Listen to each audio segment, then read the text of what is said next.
ada yang paling penting di dalam sistem informasi dan itulah yang akan kita bahas, yaitu perangkat lunak.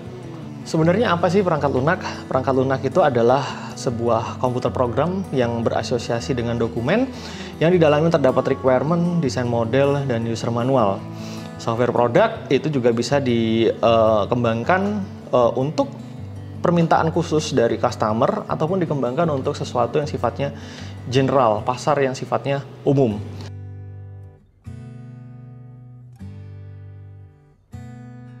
Ada 4 karakteristik utama. Yang pertama bahwa perangkat lunak itu bukan dipabrikasi, tapi dilakukan rekayasa. Jadi perangkat lunak ini sebenarnya bukan barang hasil pabrik. Dimana kalau kita berbicara pabrik, ya itu bisa memproduksi dalam jumlah yang sangat banyak. Pabrik biasanya bekerja menggunakan sebuah template, kemudian dari template tersebut atau cetakan tersebut itu diperbanyak semau yang diinginkan. Jadi cukup membuat satu template kemudian akan digandakan. Mau digandakan 100, 1000, 100.000 begitu untuk melakukan efisiensi. Cuman untuk perangkat lunak ini unik. Dia tidak seperti barang pabrik ya. Dia harus melakukan proses rekayasa di mana kita tidak bisa membuat semacam template. Jadi misalnya Anda sudah terbiasa melakukan proses pembuatan sistem informasi akademik bagi universitas. Tidak bisa lantas misalnya requirement dari universitas A kemudian itu dijadikan template sehingga nanti ketika ada universitas B melakukan permintaan pembuatan perangkat lunak, Anda menggunakan template yang ada di universitas A. Itu akan jelas berbeda meskipun namanya itu sama-sama sistem informasi akademik. Ya, requirement-nya pasti berbeda antar universitas. Kemudian yang kedua, perangkat lunak ini tidak bisa diraba. Pada video sebelumnya saya sudah mengatakan bahwa perangkat lunak ini tidak seperti membangun rumah, di mana kerusakannya itu akan terlihat fisiknya. Perangkat lunak itu sama sekali tidak bisa diraba. Jadi benar-benar kalau Anda tidak melakukan proses rekayasa, resikonya sangat besar. Karakteristik yang ketiga dari perangkat lunak itu adalah tidak mengalami keausan, tidak seperti perangkat keras yang bisa dengan mudah rusak ya, seperti misalnya hard disk laptop ya ataupun PC ketika terjatuh misalnya ataupun kemasukan debu itu bisa dengan mudah rusak, kemudian datanya tidak bisa terbaca dan sudah tidak akan bisa diperbaiki. Namun perangkat lunak itu Anda mengembangkan sekarang, kemudian nanti Anda akan gunakan 5, 10 tahun, 20 tahun kemudian itu masih tetap bisa digunakan dengan satu syarat, environment-nya harus sesuai.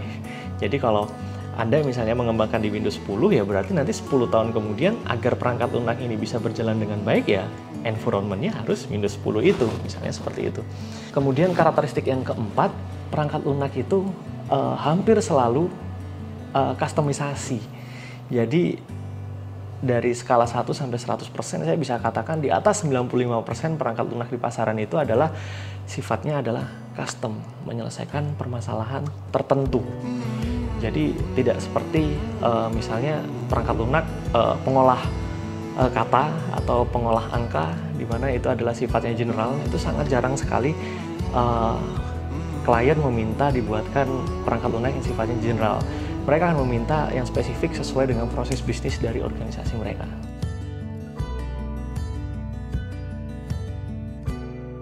Untuk memudahkan proses pengelolaan kerja tim di dalam proses pengembangan perangkat lunak, maka diperlukan yang namanya Software Development Lifecycle atau dikenal dengan nama SDLC, di mana kita tahu di dalam proses pengembangan perangkat lunak banyak aktivitas yang dilakukan dan banyak orang yang memiliki keahlian yang berbeda-beda. Di fase analisis kita mengenal dengan nama software analisis yang bekerja di situ.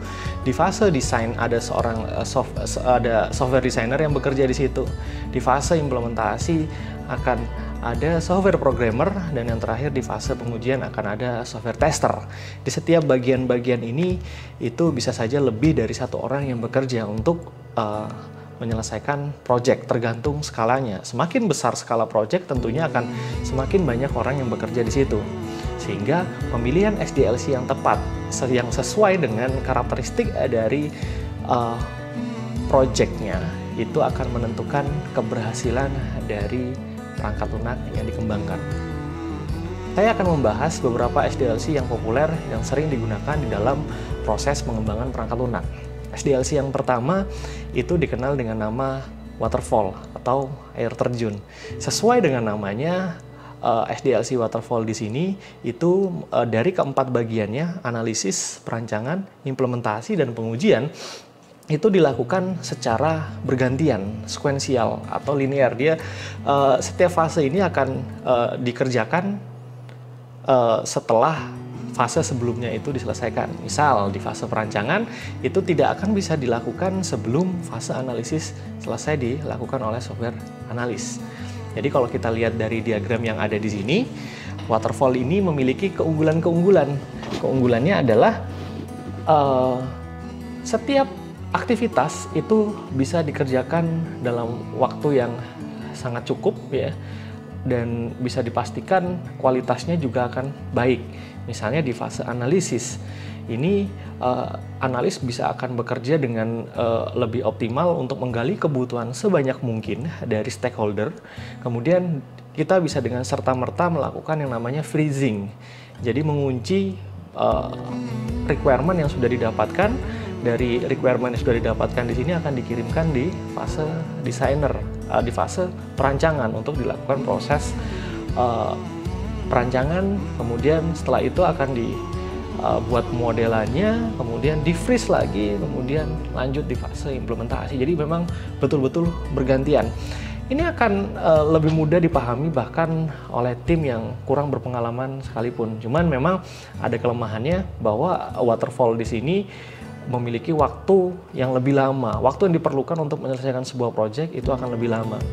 Kemudian yang dirasa kurang pas di sini adalah peran dari stakeholder itu sangat terbatas, hanya di fase analisis. Kemudian di fase perancangan dia akan menunggu hasilnya, implementasi juga belum bisa melihat hasilnya, fase pengujian pun bahkan belum tahu hasilnya, dan terakhir pada saat serah terima baru stakeholder ini bisa melihat hasil kerjanya. Biasanya project yang biasanya SDLC waterfall ini cocok untuk diterapkan kepada project perangkat lunak yang requirement-nya itu sudah cukup dikenal ya. Komunikasi antara analis dengan stakeholder itu berjalan dengan baik ya, komunikasinya nyambung ya, permasalahannya jelas, kemudian solusi yang ditawarkan pun juga akan lebih jelas dan bisa ditentukan di awal. SDLC berikutnya itu menutupi kelemahan yang ada di SDLC waterfall. Kelemahan di sisi waterfall tadi adalah minimnya peran dari stakeholder, kemudian kebutuhan itu harus bisa dipastikan di awal. Padahal kalau kita melihat di banyak kasus ternyata requirement itu sulit untuk didapatkan dengan lengkap di awal. Sehingga muncullah SDLC yang sering digunakan ini dikenal dengan nama prototyping. Prototyping di sini adalah suatu SDLC yang bersifat iteratif. Maksudnya iteratif adalah terjadi proses perulangan, di mana ada suatu permasalahan ketika requirement itu sulit didapatkan di awal, maka seorang analis itu dia akan melakukan yang namanya proses penggalian kebutuhan dengan cepat ya. Initial requirement didapatkan lebih dahulu, tidak perlu menunggu lama, kemudian dia akan bawa itu kepada desainer untuk kemudian dibuatlah yang namanya purwarupa atau prototype. Dari situ prototype tersebut akan diserahkan kembali ke stakeholder untuk mendapatkan review. Biasanya ketika klien ini ditunjukkan dengan yang namanya prototype atau purwarupa, komunikasi akan lebih mengalir lagi ya, akan lebih yang tadinya tersendat mungkin tidak mengetahui problemnya yang dihadapi oleh organisasi, kemudian kita segera membuat purwarupanya ditunjukkan ke klien, biasanya komunikasi akan lebih lancar lagi dan requirement bisa semakin banyak didapatkan. Purwarupa ini akan berlangsung secara iteratif ya, versi 1 dikeluarkan mendapatkan revisi, keluarlah versi 2, versi 3 dan begitu seterusnya sampai dirasa cukup oleh klien.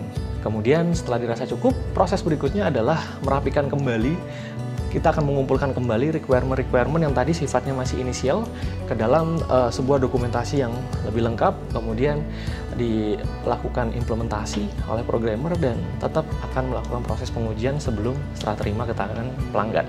SDLC yang ketiga itu dikenal dengan nama incremental. SDLC incremental di sini memiliki keunikan bahwa akan ada beberapa tim yang bekerja secara paralel. Jadi ini menutupi kelemahan-kelemahan yang ada di SDLC sebelumnya terkait dengan scope dari project. Terkadang tim developer mengalami kesulitan menentukan scope perangkat lunak yang akan dibuat, sehingga agar tidak terjadi resiko yang tidak diinginkan bahwa scope-nya ini ternyata kita memandangnya terlalu kecil, kemudian klien maunya lebih luas, atau sebaliknya klien itu mintanya kecil, ternyata kita sudah terlanjur membuatnya lebih luas, maka muncullah SDLC incremental di sini. Jadi kalau kita melihat akan ada tim yang bekerja untuk menghasilkan delivery yang berbeda. Misalnya delivery yang pertama untuk fungsionalitas utama dari perangkat lunak tersebut. Tanpa harus menunggu selesai, di fase berikutnya adalah tim kedua akan bekerja untuk menyelesaikan fungsionalitas yang lebih tinggi lagi sampai delivery yang kedua muncul. Kemudian tanpa menunggu sampai selesai, analis akan bekerja untuk menyelesaikan ikut di tim di delivery yang ketiga.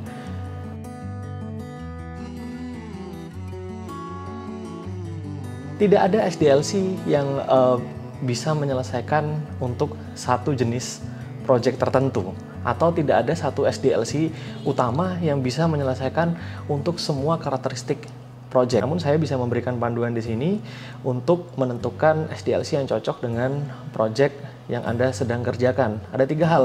Yang pertama adalah kemudahan melakukan proses analisis requirement. Kemudian yang kedua terkait dengan waktu yang diperlukan untuk menyelesaikan project.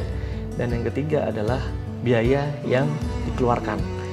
Masalah kemudahan untuk melakukan analisis. Ketika Anda mudah untuk menggali kebutuhan dengan stakeholder, requirement bisa ditetapkan di awal, mungkin waterfall itu akan cocok dengan Anda. Namun ketika requirement itu Anda sulit untuk mendapatkannya, mungkin bisa mencoba yang namanya purwarupa, prototyping, ataupun incremental. Waktu. Ketika waktu yang diberikan oleh klien itu panjang, Anda bisa dengan leluasa mengerjakan itu tanpa harus diberikan tekanan waktu. Waterfall dirasa cukup, ya akan paling pas di situ waterfall, karena memang setiap fase itu membutuhkan waktu yang sangat lama. Ya. Kemudian biaya di sini juga menentukan, ya semakin lama waktu yang diperlukan untuk mengerjakan project, ya tentu saja biayanya juga akan lebih mahal. Silahkan pilihannya ada di tangan Anda ketika nanti Anda benar-benar menghadapi sebuah project perangkat lunak. SDLC mana yang Anda pilih?